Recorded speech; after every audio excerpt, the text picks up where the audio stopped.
aku diinjek, rambutku diseret itu depan polisi. Depan polisi jam 1 malam, tapi enggak ditolongin.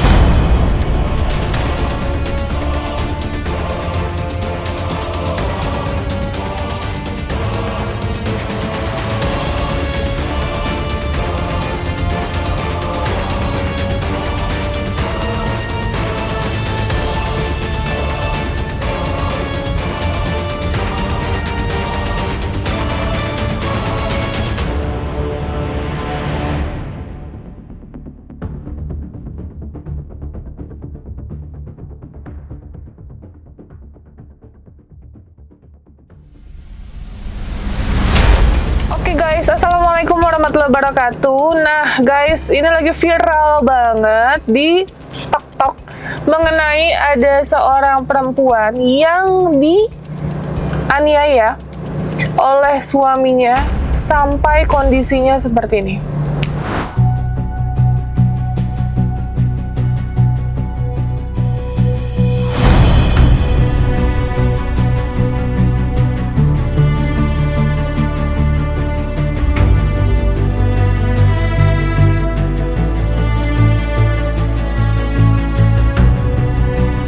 Itu dia kondisinya. Aku kaget banget sih ya guys, kok lagi dan lagi kasus seperti ini ada lagi gitu. Dan buat aku sih kekerasan bukan solusi yang terbaik dalam menyelesaikan suatu masalah. Dan yang kedua, kita bukan petinju ya, jadi kalau emang baku hantam gitu, lebih baik sama sesama laki-laki aja gitu, jangan sama perempuan. Ini kasihan korbannya sampai seperti itu dan traumanya mendalam banget guys.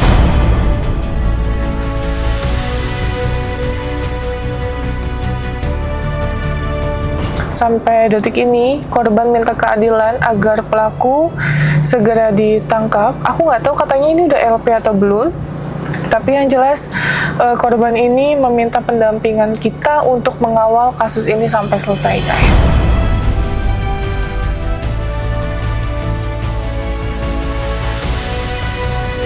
Ya bismillah, Allah mudahkan niat baik kita dan semoga korban tetap semangat. Ini adalah satu dari 1000 kasus tentang KDRT dan jujur saya ini fokus banget terhadap perempuan dan juga anak. Jadi makanya pada saat saya dapat informasi ini dan ini ada disebar di media sosial, saya langsung datangi ke daerah Jakarta Utara. Oke, untuk kalian penasaran ikutin terus guys. Di mana Mbak? Aduh Mbak. Ya Nafi, yuk. Oke. Jadi korbannya ada di mana? Di rumah? Di rumah. Udah LP belum sih Mbak? Kemarin ke rumah sakit, terus habis ke rumah sakit kan visum dulu ya. Oh kepolisian dulu baru visum. Iya, harusnya gitu. Cuman kan kakak saya udah pusing, terus kepalanya Gak kuat. Iya, berobat dulu. Terus? Habis itu ya ini Sini kiri. apa namanya Ke polisi. Iya. Terus akhirnya ada gugup. Terus? ya gitu ya. Udah ke situ kata polisinya tinggal tunggu ini dulu ya Kak, diproses dulu 3 hari paling lama Rabu. Apanya? Berarti udah LP? Udah.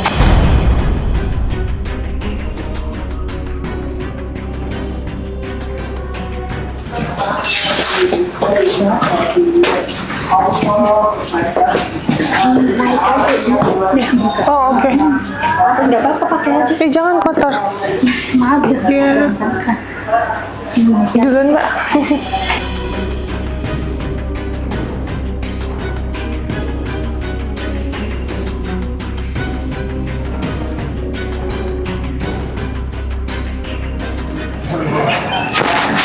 Ya, halo.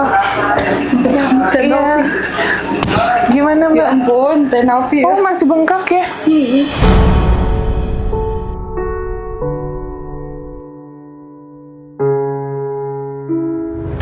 Ini anaknya. Iya. Oh. Nah, oke, ini aku bersama dengan Mbak. Iya. Nurul. Mbak Nurul. Oh, Mbak masih ini kejadiannya baru ya, Mbak?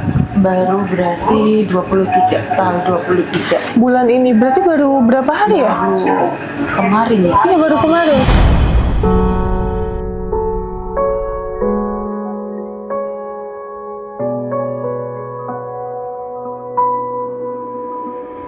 Kemarin malam. Oh, baru 1 hari kejadiannya. Oh, ya Udah Allah. hubungin Tenovi lewat DM. Aku komen di YouTube-nya Tenovi sambil kirim videoku. Oh. Aku belum ke up lewat adikku WA ke tim Tenovi. Oh, oke. Gimana Mbak ceritanya? Jadi kan kemarin malamnya ya, itu tuh suamiku lagi duduk sama perempuan kayak gini. Ini suamiku, ini perempuannya. Di depannya ada, dia lagi pada minum-minum. Kayak gini nih, ini suamiku, terus perempuannya, terus ada lagi satu di sini. Aku datang, tapi aku diem. Loh, kok gitu ya? Kan nggak wajar dong, Kak. Lah, aku ke warung ibuku, depannya kan warung ibuku, terus aku pergi. Nggak lama aku telepon, itu siapa? Karena kenapa suamiku nggak aku langsung tegur? Karena aku tahu nanti aku langsung dihajar sama dia. Pokoknya udah sering. Udah sering, Kak. Selama 7 tahun ini, aku tuh udah berpuluh-puluh kali.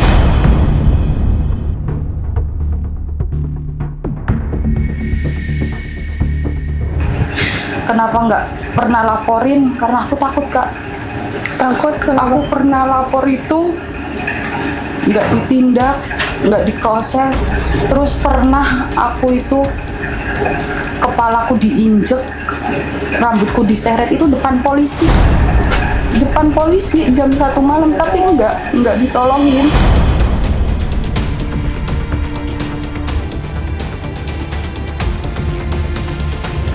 Bu, enggak yang suamiku jangan kayak gitu ya, namanya aparat, temennya aparat semua. Terus selalu ngancem aku, yang mau dibunuh, yang mau semuanya, Kak. Dia kerja apa? Dia main solar, Kak.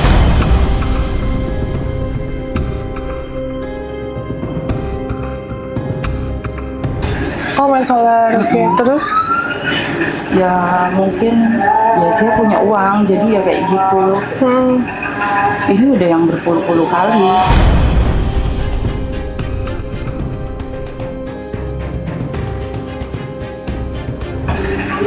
Kemarin aku visum kan syarat visum harus lapor polisi. Iya, betul. Jadi aku mau nggak mau aku visum terus lapor, ya belum ditindak. Baru kemarin kan tapi? Oke. Cuman besok ya nanya laporan polisinya. Gitu sih. Ini kejadiannya juga ada orang tuaku. Ada saksinya? Orang tuaku lihat. Banyak kok yang lihat. Terus dipisahin? Dipisahin. Kalau enggak aku lebih hancur dari ini, Kak. Karena aku pernah lebih hancur lagi.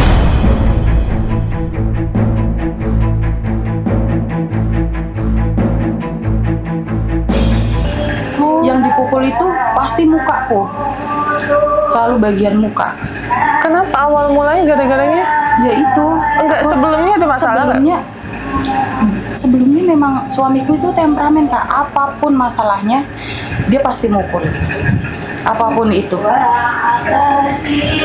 Ya, dia kan nggak tahu juga ya. Aku beda umur itu sama dia 20 tahun.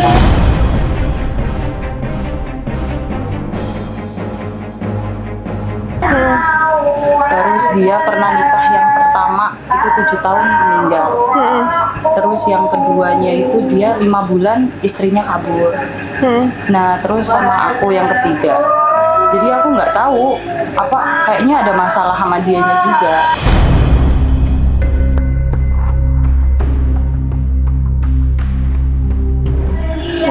Nah 11 bulan berarti aku itu pulang itu bulan 4 apa 5 gitu. Baru kemarin aku pulang. Jadi selama 11 bulan terakhir kemarin itu aku itu sebenarnya udah nggak sama dia. Udah nggak pernah sama dia. Maksudnya paling ketemu ntar aku pergi lagi karena aku tahu sifatnya kan.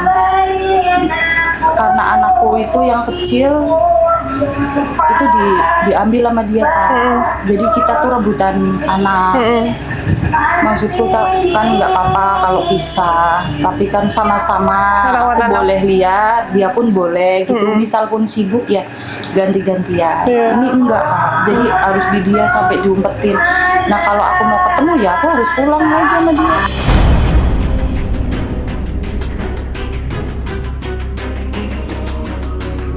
Terus itu ketahuannya dari kapan Mbak? Awal nikah langsung kayak gitu atau gimana? 1 tahun terakhir.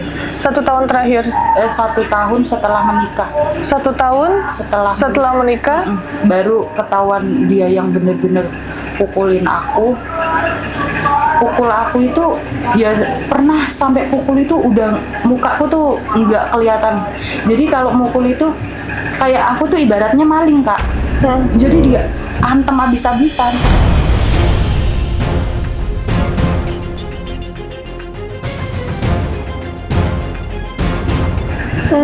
Gitu.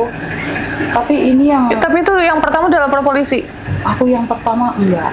Enggak lapor karena aku kan suamiku lebih dari aku ya.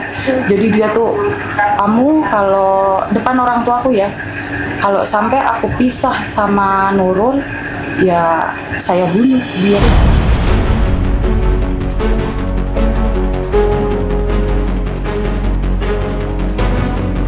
Gitu. Dia yang mau santet aku, dia mau semuanya Kak. Jadi aku tuh takut. Ini aja aku umpetan, dia nggak tahu. Oh, ini dikirimin aja ya sama Mbak Vita? Oh, Mbak ini tinggal di sini? Aku nggak. Jadi aku biasanya ya ikut orang tuaku. Di sini. Cuman kemarin karena aku pulang lagi sama dia ya di rumah sana. Oh. Jadi setelah masih daerah sini? Di Pelumpang sih. Oh, Kelapa Gading. Kelapa Gading. Oke, terus? Udah sih. Dia jarang pulang? Dia pulang tiap hari. Oh, dia pulang setiap hari. Tapi itu ceweknya itu siapa, pacarnya? Aku tuh nggak tahu. Jadi sengaja atau gimana? Bukan sengaja. Jadi itu tuh kayak teman kerjanya. Teman kerjanya itu punya cewek. Nah, ceweknya itu cewek kafe, Kak. Nah, duduknya ini suamiku, ini ceweknya gini. Terus ada lagi satu agak jauh. Cewek juga. Depannya minuman. Kan aku nanya lewat telepon kan, karena aku nggak mau Kak, takut aku tuh kalau nanya langsung pasti aku yang hancur kan. Nah, pas aku udah tanya, enggak itu bukan ya. Kalau bukan kenapa kok kayak gitu deket-deketan. Sedangkan yang satunya jauh duduknya. Enggak, bukan ini. Loh, kamu astaga depan aku kayak gitu kan. Anaknya pun tahu. Umur 5 tahun pun tahu. Dia lihat langsung pergi lagi. Gitu. 11 bulan aku pergi ninggalin dia ya karena dia ya gitu. Sering ke kafe kayak gitu. Terus ya Kak, namanya beruang ya Kak ya. Jadi dia menurut dia ya gue punya uang ya gue punya kuasa gitu.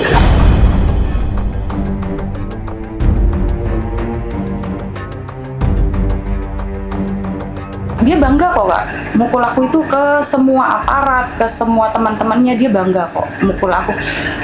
Istriku loh aku pukul, tapi dia nggak kapok lah.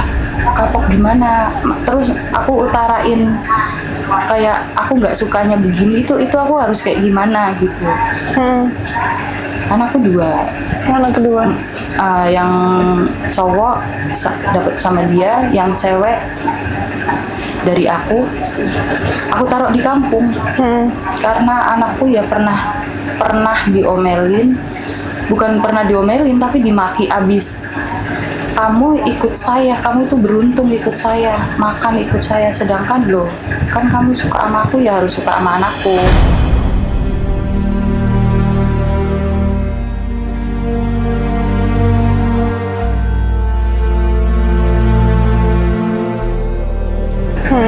Makanya aku nggak mau anakku dimaki-maki lagi, terus takut trauma, jadi anakku ya aku taruh di kampung sama uyutnya. Di mana kampungnya? Di Pemalang. Di Pemalang.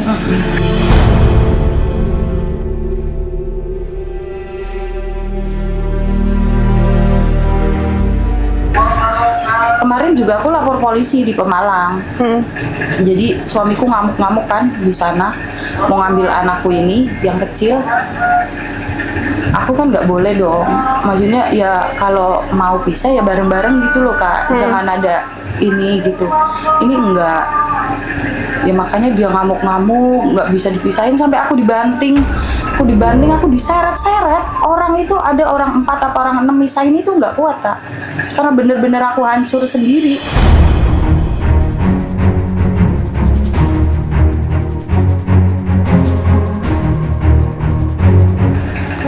Nah, terus udah itu ya udah laporin polisi aja. Terus pas polisinya belum datang, setengah jam lagi datang dia pergi takut.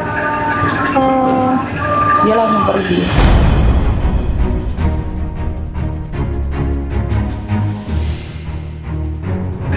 Tapi nggak dilanjutin laporannya? Enggak, karena dia nggak ke situ lagi. Oke. Kalau ini udah laporan polisi? Aku udah lapor sih. Mana laporannya? Dijahit ya Mbak? Berapa jahitan Mbak? Aku berapa ya? 4 apa berapa gitu. Adanya di WA deh, Kak. Oke. Suratnya. Nanti kirimin ya? Iya. Kalau nggak kirim sekarang dulu deh Mbak, biar aku kasih tau pengacara.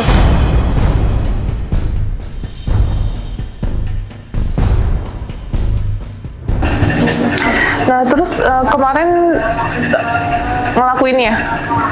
Pas Mbak lagi? Aku lagi duduk di sini. Misal di warung ibuku ya, karena aku pulang lagi karena aku merasa ya udah aku mau ngomongnya di depan ibuku, bapakku. Jadi aku merasa aman dong, Kak. Ya. Dia nggak berani kalau ada Misal, dia. Tapi seringnya? Biasanya kalau dipukul itu ya aku di rumah Kak, jadi nggak ada siapapun itu. Sampai yang ngontrak di rumahku nggak bisa tolongin aku. Sampai aku pernah teriak minta tolong, nggak ada satupun. Kenapa nggak ada yang menolongin? Suamiku tuh gimana ya? Kenapa? Apa sih ya? Ya begitulah Kak, aku juga nggak tahu.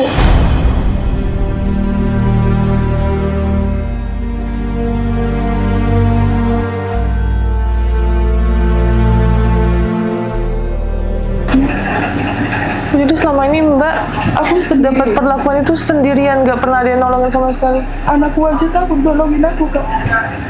Jadi suamiku pergi ya. Suamiku pergi, anakku baru meluk aku, takut.